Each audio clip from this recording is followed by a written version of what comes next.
Hello my lovelies. So now I've introduced some of the basics. They were also the steps for opening a ritual, if you of course want to do some pomp and ceremony. So I thought I'd grab a few bits and bobs from my kitchen so you know that you don't have to spend a lot of money on it and you don't have to go wandering around woods looking for it. If you are just starting out, very simple things. So I have got here a little mug with some water in it, tap water, so we know that we have to consecrate that. And for the, so that would be for water. For earth, I've just got some regular table salt, cheap and cheerful. And remember, because it's man-made, it has to be consecrated. So that is your water and your earth. Now for air, I thought, let's go a little bit abstract with this, shall we? Get some bread. Who hasn't got some bread? If you haven't, pop down the shop and get yourself a cheap loaf. To be fair, bread can be used for all four. You don't need separate for each one if you're doing a quick, cheap and cheerful ceremony or ritual. Because, of course, bread needs to be aerated. So, air. But, of course, it also needs water and it needs heat. So that is, and, of course, the grains come from the earth. So it's earth, air, fire and water. But in this demo, this is going to represent air because bread is fluffy and it's aerated. And for fire, I thought, what have I got that could represent fire without burning a candle? And I thought, well, maybe some chili flakes. You know what I mean? Because that sets your tongue on fire. But if you haven't got any chili flakes, not everybody does, of course, just some black pepper or any old kind of pepper. Because, again, it's tingly, it's zingy, it's fiery. So, you know, go a bit abstract with it, whatever it is that you can put your hands on. Speaking of which, we're not going to use any tools. We're just going to use our hands. And for the Lord and Lady, just get yourself a cup and a knife, any old knife. Because that, again, is the chalice for the womb and the knife, the phallic symbol for the penis. So, just to put this all together, starting with your circle of power. Let me just quickly, briefly go through that. Excuse me, you're going to see a close-up of my butt in a minute. But, you know, you're starting in the east because you're setting all your bits and bobs out. North, south, east and west. Doesn't actually have to be north, south, east and west, but just you decide that way is east. So for this, that way is east. So you're starting there and you're going, I draw this circle of power to protect myself and to protect all of the elements that I call into this ritual and keep everything holy and sacred within this circle. Bring it back down again and blessed be. That's your circle of power. Then you bless your altar. Let me just grab this, make sure I pop everything in the right place. So there we've got, turn this around. Bread for the east and air. Then to the west is water. Down there, your little cup of water. Earth is to the south. So you've got your salt in the south.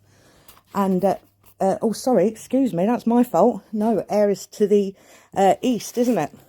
Excuse me. No, we did do the east. I'm all back to front here. So you've got east there, west is there, of course. Then you will go, that's east and west. Then north is the earth there. And fire, your peppercorns, is to the south. Pardon me on that.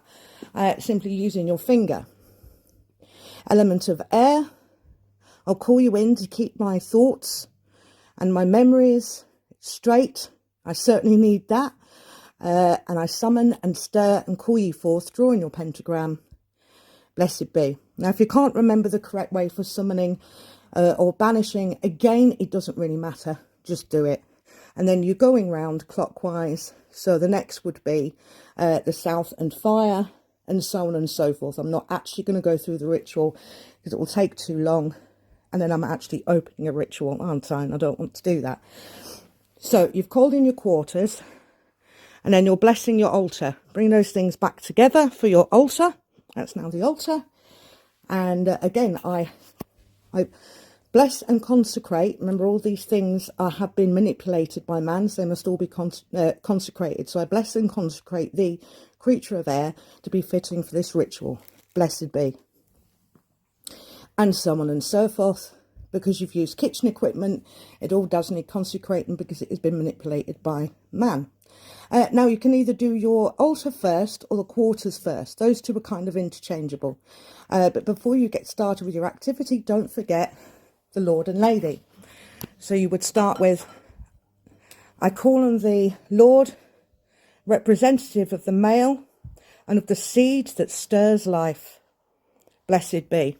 You've blessed that tool now. I call on you, Lady, representative of the womb, the creator of life. Blessed be.